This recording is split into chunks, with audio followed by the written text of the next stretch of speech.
Je vous remercie évidemment pour l'invitation que vous m'avez faite et me donner l'occasion de présenter les travaux réalisés au laboratoire d'anatomie, biomécanique et organogénèse.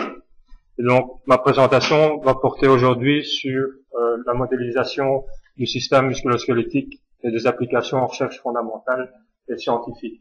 Donc, je ne vais pas m'attarder à faire des théories compliquées que moi-même je ne comprends pas toujours. On a un mathématicien pour ça au laboratoire. Donc, je vais surtout me concentrer sur des définitions, la motivation et aussi certains avertissements, parce que je pense que la modélisation actuelle passe dans une étape d'autocritique qui est assez importante à faire, et certainement si la modélisation veut être utile en clinique. Donc, évidemment, je vais vous montrer des exemples pour arriver à des conclusions. Alors, finalement, le système musculo-squelettique, c'est quoi? J'appelle souvent le système musculo-squelettique comme étant un peu le parent pauvre des appareils anatomiques, parce que finalement, il est beaucoup moins connu, je dirais, par le grand public et même parfois un peu par la clinique que, par exemple, le système cardiovasculaire ou le système rénal, comme on vient de le mentionner, alors que finalement, c'est un système qui est énormément complexe. Il est constitué de pratiquement 1200 organes, si on compte l'ensemble des os, des articulations et des muscles.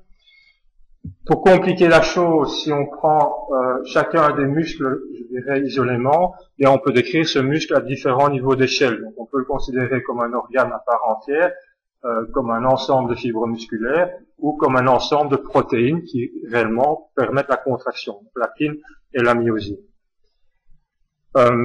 Si je résume un muscle à toute une série de paramètres, donc multi-échelles, et que je combine différents muscles ensemble qui croisent une articulation, donc on arrive à un système qu'on appelle dans notre jargon un système multi-organe. Et finalement, il y a peu de systèmes anatomiques qui sont réellement multi-organes. Dans le système cardiaque, c'est un organe. Le cœur, ok, il est compliqué, mais il y en a qu'un. Ici, nous, on doit essayer de comprendre finalement comment ces centaines de muscles interagissent pour créer le mouvement. Et en clinique, ça pose des problèmes, parce qu'on ne peut pas décrire cette physiologie musculaire de façon encore très précise, justement à cause de cette multiplicité. Pour compliquer un peu plus les choses, il y a le système musculo-squelettique a un métabolisme qui dépend profondément d'autres systèmes anatomiques. Effectivement, par exemple, l'oxygène et les métabolites qui arrivent dans le système musculo-squelettique dépendent évidemment du système digestif et du système cardiovasculaire, et sa contraction est directement sous la dépendance du système nerveux central via le système nerveux périphérique.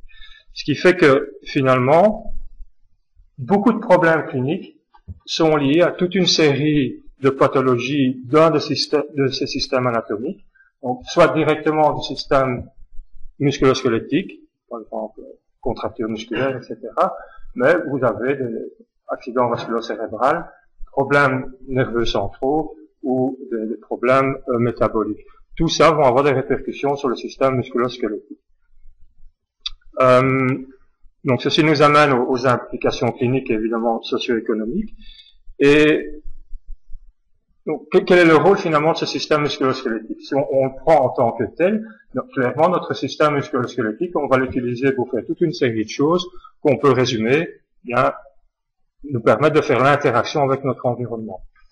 On prend les choses avec notre système squelettique, on se déplace, on communique, etc., etc. Et certainement, la locomotion n'est pas la moindre des activités physiques que l'on puisse faire avec ce système. La pathologie est évidemment directement liée avec ses fonctionnalités. Ça me paraît assez évident. Et si on en croit les statistiques mondiales, donc ce sont des chiffres tout à fait officiels, eh bien, le système musculo-squelettique est reconnu comme la cause numéro 1 d'absentéisme professionnel. C'est quand même pas négligeable, et ceci entraîne des coûts de société, aussi pour l'individu, très importants. Et donc, il n'y a pas, malheureusement pas de statistiques pour la Belgique, mais aux États-Unis, un chiffre sans doute à prendre avec des pincettes, parce que ça me paraît quand même très élevé, ils reconnaissent là-bas que 7% du produit national brut est pratiquement dépensé à des coûts liés à des problèmes musculo-squelettiques. Même si on divise ce chiffre par 7, ça reste très important. Aussi pour vous montrer le genre de problème que le système musculo-squelettique peut rencontrer, alors que finalement la cause n'est pas au niveau du système musculo-squelettique, c'est la paralysie cérébrale. Donc là, on se retrouve dans le centre d'évaluation fonctionnelle qui est sous notre direction à la faculté de médecine, avec certains de nos petits patients. Donc c'est une pathologie due à un problème de désoxygénation au niveau du cerveau périnatal qui va provoquer des troubles secondaires périphériques. Et ces troubles secondaires périphériques peuvent se présenter différents tableaux cliniques, entraînant bien une démarche tout à fait caractéristique pour ces enfants. Donc actuellement, la clinique ne peut rien faire au niveau de la commande centrale. On sait qu'elle est là, n'a pas fait des images médicales et on ne fait rien. Ces enfants, pendant toute leur croissance, vont subir une réhabilitation qui va purement se concentrer sur le système musculo-squelettique. Donc, on y revient. Finalement, c'est en clinique un système qu'on rencontre souvent. Donc, quelles sont les questions qu'on se pose? Bien, évidemment, nous sommes un laboratoire d'anatomie, donc évidemment, on va essayer d'utiliser la modélisation pour faire l'anatomie, pour faire de la physiologie, et trouver des relations avec la clinique. C'est pour ça qu'on est dans une faculté de médecine. Et comme nous avons des chirurgiens attachés au laboratoire, bien, on essaie d'apporter une aide à la compréhension de certains gestes chirurgicaux. Alors, en gros, les outils que nous disposons chez nous, donc évidemment, nous faisons des dissections qui nous permettent de modéliser certaines régions. On a évidemment une activité clinique in vivo. On ne fait pas que de l'ex vivo chez nous, on fait aussi de l'in vivo, pratiquement sur toutes les régions du système musculo-squelettique. Il y a des gens qui travaillent sur le pied, il y a des gens qui travaillent sur l'épaule, le coude, le poignet. Enfin, je vais vous montrer quelques exemples dans un instant. Alors finalement, aussi la biomécanique, c'est quoi? Bien, c'est pratiquement entièrement basé encore sur les lois mécaniques de Newton, donc du XVIIe siècle. Et clairement, ceci, on le retrouve très certainement en biomécanique courante. La biomécanique, donc ça c'est pour la biomécanique des solides. Une partie de la biomécanique un peu plus récente, ce qu'on appelle la biomécanique des fluides, eux sont basés sur les travaux de Bernoulli qui ont été mis sous forme mathématique par Euler. Et là, je ne vais pas m'attarder parce que c'est pas du tout notre domaine. Mais actuellement, des collègues font de la simulation, de la modélisation ici du polygone de Willis pour mieux comprendre les phénomènes d'anévrisme cérébraux au niveau du cerveau. Donc, certainement comme ça. Biomécanique, c'est aussi un travail d'équipe. Donc, clairement, il y a une cinquantaine d'années, la biomécanique était plutôt un travail monodisciplinaire, je veux dire. Actuellement, ce n'est plus possible. On a vraiment besoin des gens de la science de la vie et des gens des sciences dures. On a besoin de collaboration. Donc, photo que j'ai prise à Barcelone, qui pour moi symbolise très bien le travail d'équipe. Notez aussi la petite fillette qui est là-haut, 6-7 ans, en tant qu'ancien grimpeur, on vous l'a dit, ça m'a assez impressionné. Soit. Autre exemple, j'en donnerai encore d'autres plus tard. Donc, par exemple, qu'est-ce qu'on peut faire au niveau chirurgical? Bien, c'est avant même de pratiquer une chirurgie osseuse sur un patient, bien, on peut imaginer la répercussion, par exemple, que le transfert d'une tubérosité tibiale pourrait avoir sur ce patient. Donc, on peut faire un modèle pour le faire. Ici, des images que j'ai empruntées à des collègues italiens. Clairement, ex vivo, là, on peut mettre par exemple un clou plaque sur une tête humérale et analyser parallèlement fini, ça fait un os iliaque, qu'est-ce qui se passe au niveau de cette clou plaque et au niveau des propriétés osseuses de l'os. Un autre travail qu'on a fait 5 ans, l'effet d'un choc au niveau d'une jambe qui serait placée dans en tant que conducteur d'une voiture, et ceci est supposé représenter une colonne de direction qui rentre dans la patella, le fémur, et donc là on essaie de voir les contraintes au niveau du fémur et d'améliorer la forme de la colonne de direction pour faire diminuer ces contraintes. Modélisation scientifique. Et avant de réellement rentrer dans la modélisation pure, on va un petit peu faire un tour en arrière, parce que finalement, la modélisation, on peut faire différents types de modélisation, et parfois il faut prendre ça un petit peu avec des pincettes. En fait, En résumé, on peut mettre un petit peu tout ce qu'on veut dans un modèle et avoir les résultats qu'on veut si on s'y prend bien. Et donc, il faut faire attention. Et donc, pour ça, on va un petit peu s'inspirer, je dirais, de nos ancêtres grecs. J'y reviendrai dans un instant. Donc, actuellement, je pense que tout le monde est d'accord pour dire que la base de la science, bien, c'est l'observation qu'on va essayer de quantifier via des instruments pour nous permettre de raisonner. Donc, je pense que là, tout le monde est d'accord. Et ça ne s'est pas fait du jour au lendemain. Donc, effectivement, déjà, les philosophes grecs, ben, eux étaient des partisans de l'observation des raisonnements, mais n'avaient pas d'instrumentation, et l'histoire des sciences reconnaît que c'est finalement l'instrumentation a commencé réellement par Copernic, avec cette théorie de l'héliocentrisme. Donc, on va voir finalement pourquoi cette instrumentation est importante. Donc, si on se rend un instant à Milet, donc en ancienne Turquie, un certain Thalès bien réfute le spiritualisme de l'époque et invente un petit peu le causalisme. Donc lui dit, j'observe les choses, je ne veux pas l'expliquer par la présence de Dieu ou de phénomènes spirituels, je veux raisonner et trouver des explications. Il n'a pas d'instrument vraiment à l'époque, l'industrie n'étant pas développée, et lui prêche que les constituants de l'univers sont formés par l'eau. La notion d'atome ne connaît pas, dit de l'eau. Aujourd'hui, ça nous paraît un peu naïf, mais à l'époque, c'est tout un contexte psychologique étant. À partir de ce moment-là, il y a toute une discussion, ça doit être une époque très excitante pour eux. Certains prêchent que c'est pas l'eau, mais c'est l'air, c'est le feu, c'est la terre, etc. Jusqu'au moment où un siècle plus tard, Empédocle met tout le monde d'accord et dit non, l'univers est constitué par 4 constituants, idées qui sont reprises par Platon un siècle encore plus tard, et qui finalement imposent réellement les vues de cet Empédocle. Il dit, donc il prône le raisonnement, mais il impose son raisonnement à lui. Donc déjà, c'est pas très scientifique. Et deuxième chose qui fait qu'un petit peu, je dirais, de nouveau, c'est difficile de critiquer quelqu'un qui a vécu il y a 23 siècles, mais il impose un principe d'harmonie. Donc il dit que notre univers est constitué de ça, et tout le reste aussi. Tout le reste est basé sur quelque chose. Un de ses contemporains, que vous connaissez bien, qui est Hippocrate, bien se dit, finalement, il a sans doute raison, et j'observe en plus du sang, j'observe de la lymphe, j'observe de la bile. Problème, je n'observe que 3 éléments, et il va inventer un 4e élément qui est l'acrabile. Ne cherchez pas, ça n'existe pas. Donc c'est juste pour vous montrer que finalement, ce manque d'instrumentation peut nous faire amener à faire des erreurs. Et c'est un petit peu ça que je veux dire, que on peut reconnaître sans problème que ces gens ont réellement inventé la science, mais pas encore la science moderne parce qu'ils n'ont pas d'instrumentation.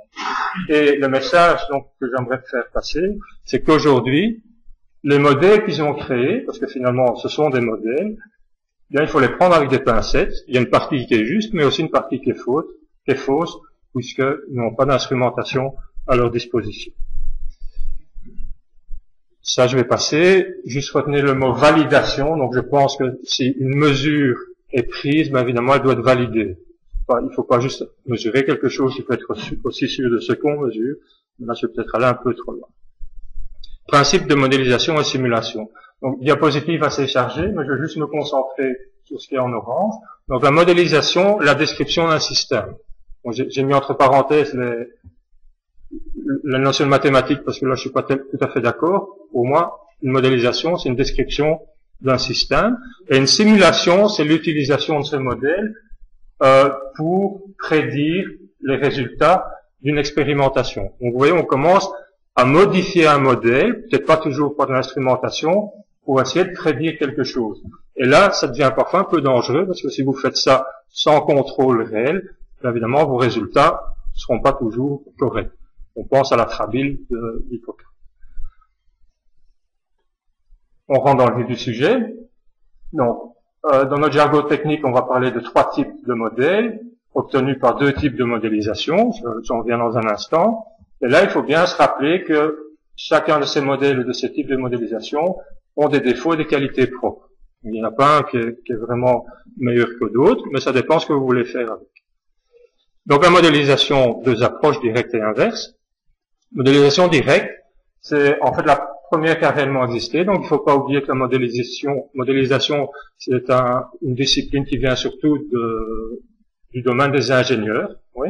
Et ce que les ingénieurs font bien, c'est construire les choses. Et donc pour l'anatomie, ils vont essayer de faire la même chose. Donc ils vont évidemment se baser sur les principes physiques de Newton, et un petit peu comme si vous vouliez monter un tracteur, eh bien ils se disent, ben moi j'ai un corps humain, et pour lequel j'ai des problèmes à faire des mesures, puisque finalement il est constitué de plusieurs milliers de constituants pour le système musculo-squelettique. Et donc ils vont commencer à construire toute une série de muscles sur leur modèle, en se basant sur des modèles qui eux sont corrects par contre de Hill, qui a reçu le prix Nobel pour ses travaux sur la dissipation d'énergie des muscles. Donc Monsieur Hill a certainement fait des choses très correctes, mais ce que les modéleurs, les faiseurs de modèles ne se rendent pas compte, c'est que certains des paramètres que Hill a mis en évidence ne sont pas facilement mesurables. Donc par exemple les aponevroses, tout ça c'est des choses qui ne sont pas très facilement mesurables et qui ne le sont pas d'ailleurs en clinique actuellement. Donc évidemment on peut créer des modèles très complexes construits sur des principes physiques, et donc ces modèles sont utiles parce que finalement on comprend ce que la physique peut faire sur notre mécanisme musculo-squelettique, mais comme c'est un modèle qui est construit de toutes pièces, ben, la validation est difficile. Et comme en clinique, on a besoin de validation pour appliquer ces modèles sur des patients, bien, peu de ces modèles sont vraiment utilisés en clinique. Je vous donnerai un exemple tout à l'heure. Modélisation inverse, par contre, là, l'idée c'est que vous construisez un modèle, mais uniquement avec les informations qui sont à votre disposition. Donc, vous mettez dans un modèle uniquement ce que vous pouvez mesurer, soit ex vivo, soit in vivo, comme dans notre laboratoire d'anatomie, ici pour créer votre modèle. Donc là, évidemment, on arrive à des modèles qui sont intéressants en recherche fondamentale, si vous faites de l'ex vivo, mais aussi en recherche clinique.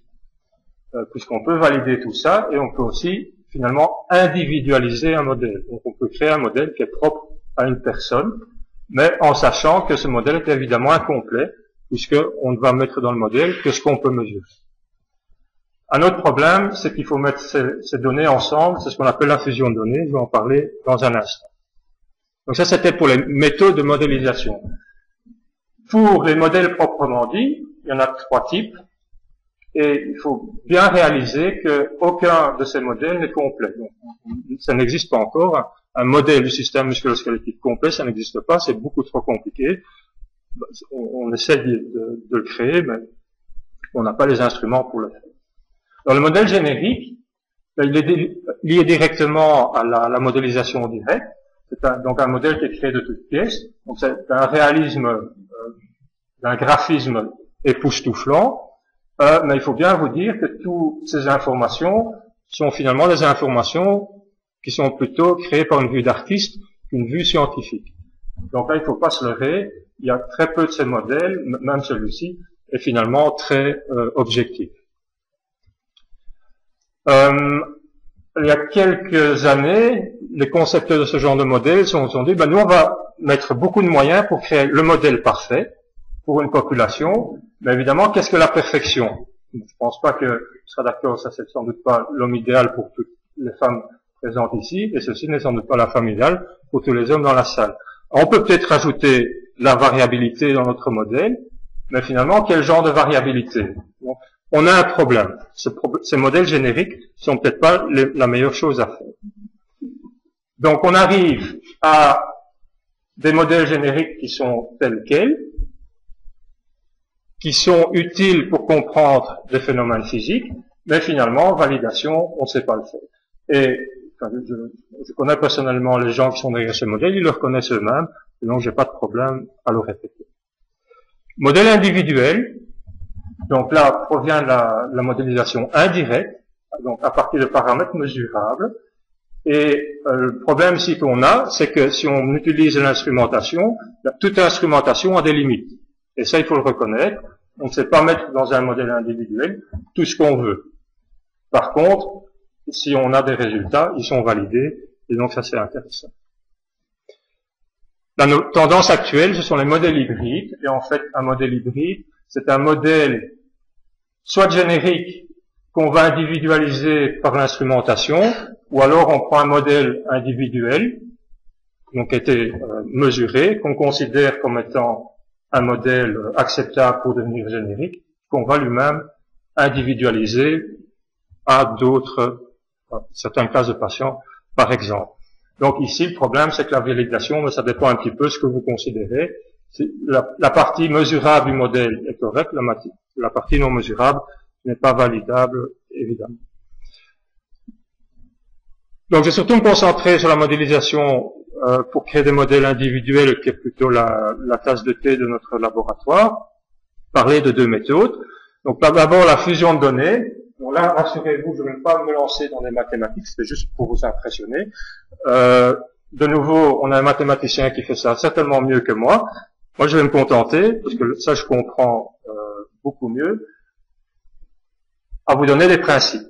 Donc finalement, la fusion de données, c'est quelque chose que vous connaissez sans peut-être le réaliser. D'abord, le principe. Donc l'idée, c'est que vous avez, pour un même phénomène, des données qu'on appelle hétérogènes, donc des informations qui sont différentes pour un même phénomène. Donc par exemple ici, je ne sais pas si vous voyez bien, c'est une image satellite, tandis qu'ici on a la même portion de terrain, mais avec l'élévation de terrain, donc simplement l'altitude de certaines parties de ce terrain.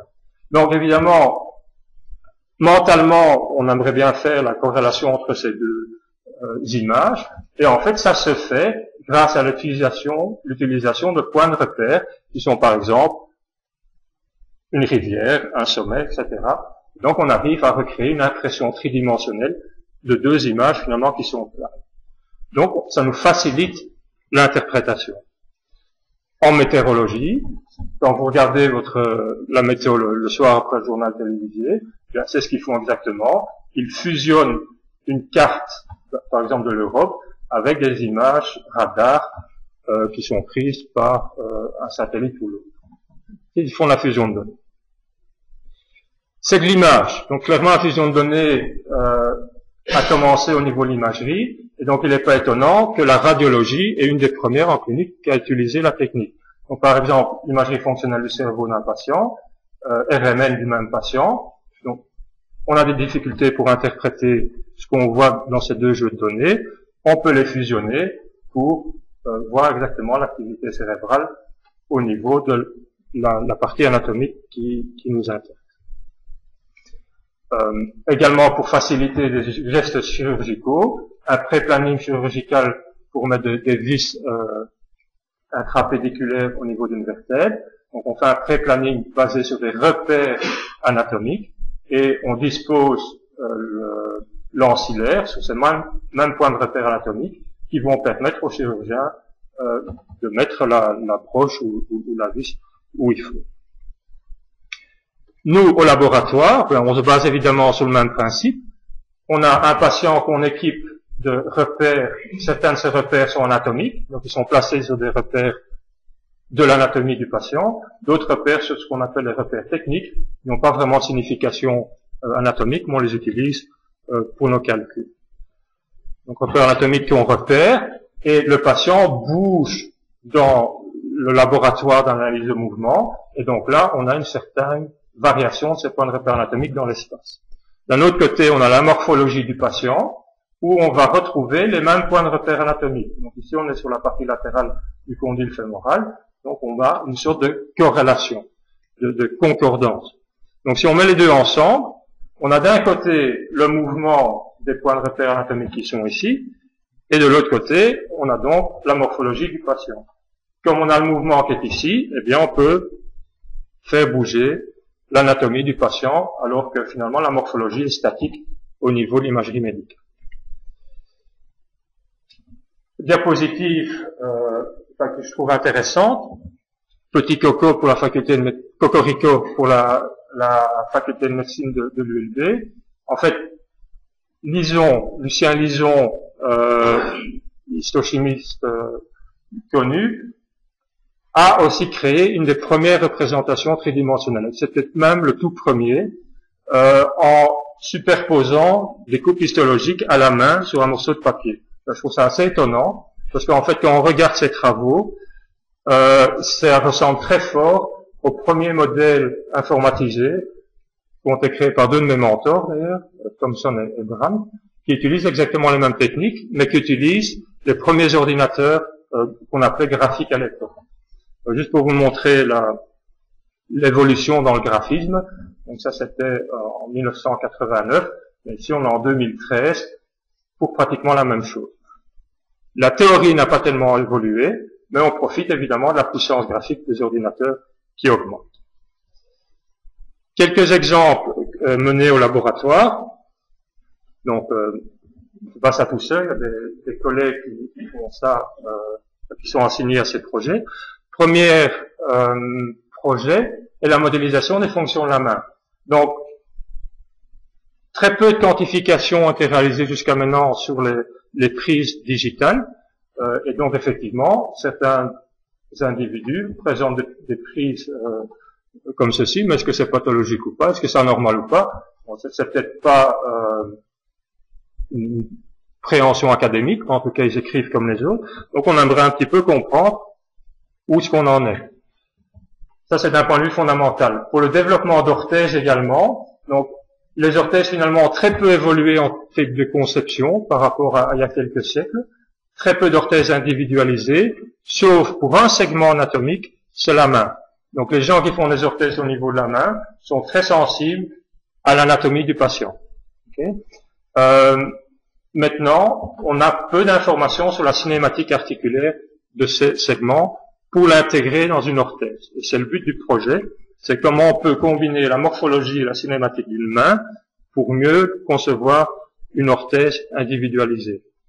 Donc, actuellement, Jérôme Coupier, donc le doctorant qui fait ça, fait toute une série d'études ex vivo pour essayer de mieux comprendre la cinématique précise d'une main. Et en parallèle, il est en train de créer une base de données de sujets normaux pour pouvoir les comparer ensuite à des patients pour mettre sous forme de courbes cinématiques la cinématique d'une main. Donc certains résultats. Donc ici vous voyez, donc ici le modèle était entièrement validé. En fait, les tendons extrinsèques ont été reconstruits à partir de l'imagerie médicale. C'est uniquement les muscles intrinsèques qui sont actuellement pas validés. Et donc là, on peut commencer à comparer les mouvements de la main par rapport au bras de levier des muscles, par rapport à leur longueur. Parallèlement, donc la base de données actuellement comporte une soixantaine de sujets.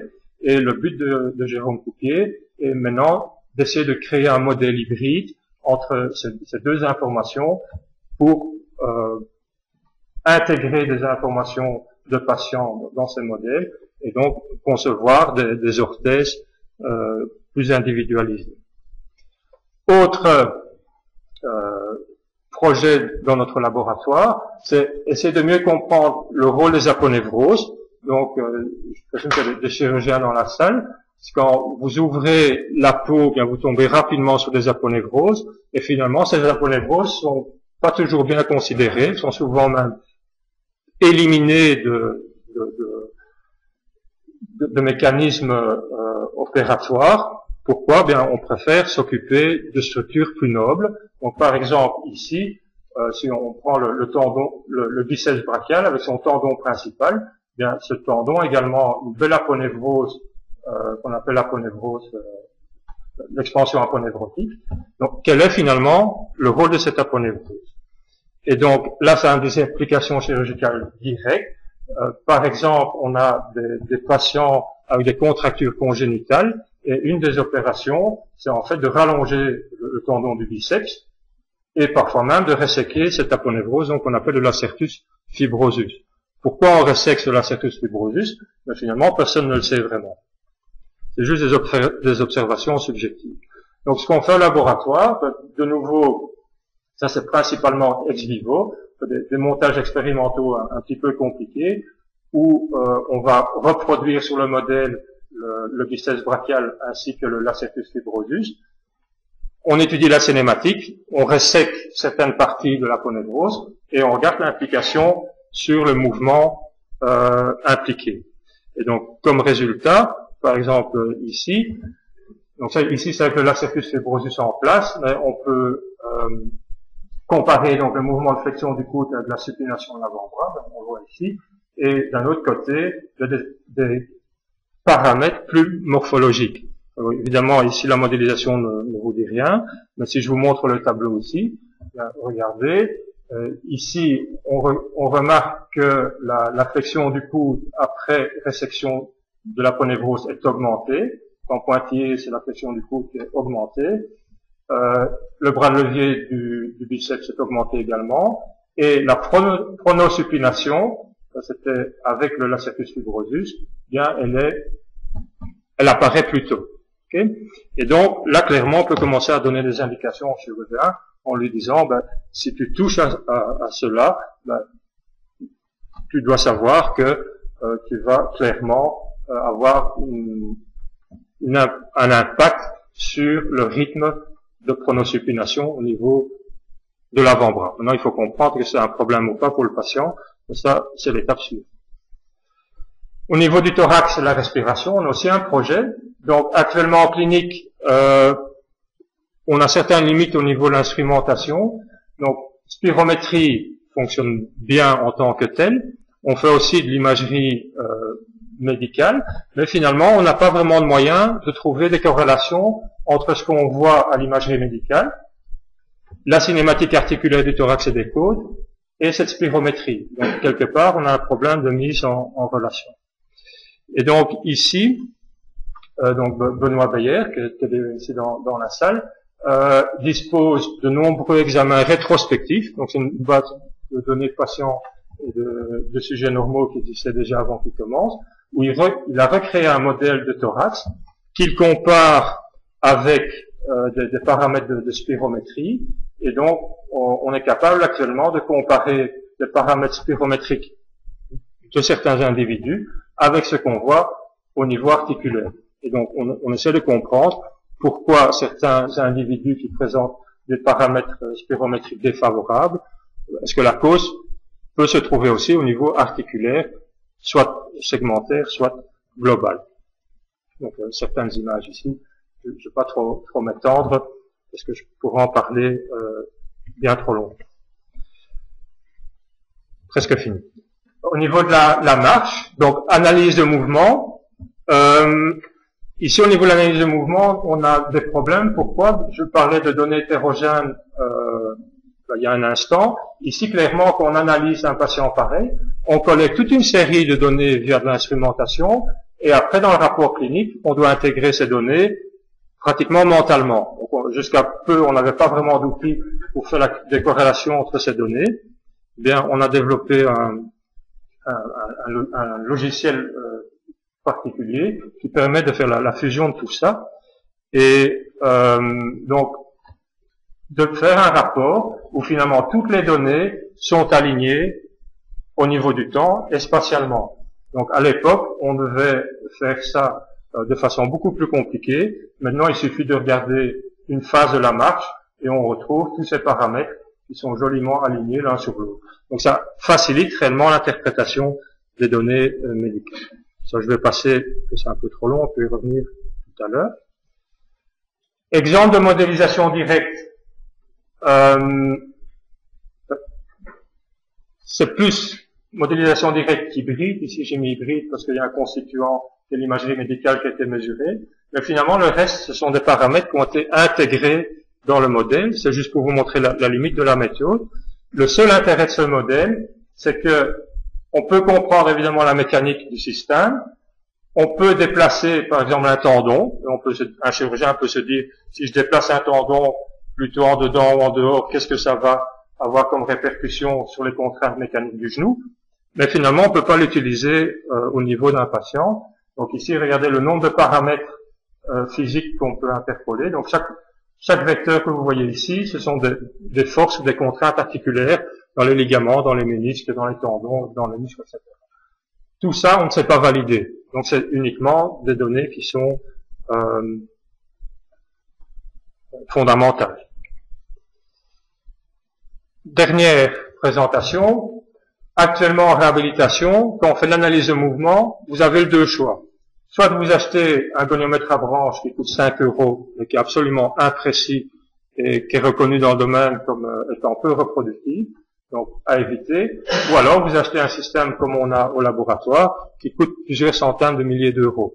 Donc finalement, pour le médecin revalidateur, pour le kinésithérapeute dans son cabinet, il n'y a pas vraiment d'instrumentation qui permet de faire une analyse de mouvement de façon précise et, je dirais, de prix abordable. Donc, sans doute, vous avez des enfants dans votre famille qui jouent avec ces caméras de type Kinect. Eh bien, nous, ça nous a un petit peu ouvert les yeux, parce que finalement, là, on a une caméra qui fait quelque part une analyse de mouvement qui coûte, en tout cas, c'est 100 €. Et on a commencé à s'y intéresser. Alors, cette caméra n'est pas parfaite, et grâce au mathématicien qui est dans notre laboratoire et à notre programmeur, eh bien, on a enrichi, je vais passer directement à la vidéo, on a enrichi les données pour permettre ce genre de choses.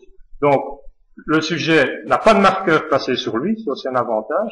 Il est filmé par la caméra, et ça c'est tout ce que la caméra voit. Donc c'est 20 points, c'est pas assez pour faire de la clinique encore, mais on a développé des techniques de modélisation qui vont enrichir les données. Et donc là vous voyez, on a déjà un modèle beaucoup plus tridimensionnel, sur laquelle on peut commencer à intégrer des informations anatomiques. Alors ici, le squelette est juste, je dirais, mis en place pour illustrer la méthode, mais derrière cette information, eh bien, on peut réellement représenter le mouvement du sujet selon des conventions anatomiques. Et donc ça, on est très excité par ce développement, parce que finalement, il y a vraiment, je dirais, un trou au niveau de l'analyse de mouvement clinique. En conclusion, et si vous retenez ceci de mon exposé, je serai déjà très content. Donc, plusieurs techniques de modélisation. Les modèles génériques, bien certainement, ils ont leur utilité en recherche fondamentale, mais pour la recherche clinique, ils sont certainement pas prêts. La validation est très pauvre. La modélisation indirecte, donc celle qui est faite à partir de l'instrumentation, elle permet une modélisation individuelle. Ça, c'est très intéressant. Et donc, celle-là, elle peut certainement être utilisée en clinique. Par contre, il ne faut pas s'attendre à pouvoir développer des modèles comme ceci au niveau de la clinique. Ça, actuellement, on ne peut pas le faire. Et donc, tout doucement, on adopte des modèles hybrides qui répondent à certains problèmes, mais pas entièrement. Juste deux dernières phrases. Donc, gardez un œil critique sur ce que vous voyez. Donc, il ne faut pas toujours regarder la beauté de ce que vous voyez. Il faut voir la validité de ce qu'on vous présente. Et évidemment, ça vous le savez mieux que moi, la validation est importante. Donc, je remercie tous mes collègues qui permettent d'avoir beaucoup de discussions passionnantes au laboratoire. Donc, clairement, un groupe multidisciplinaire. Je vous remercie pour votre attention.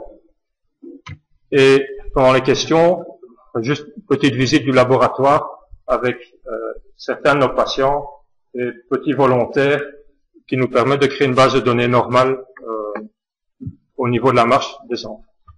Merci.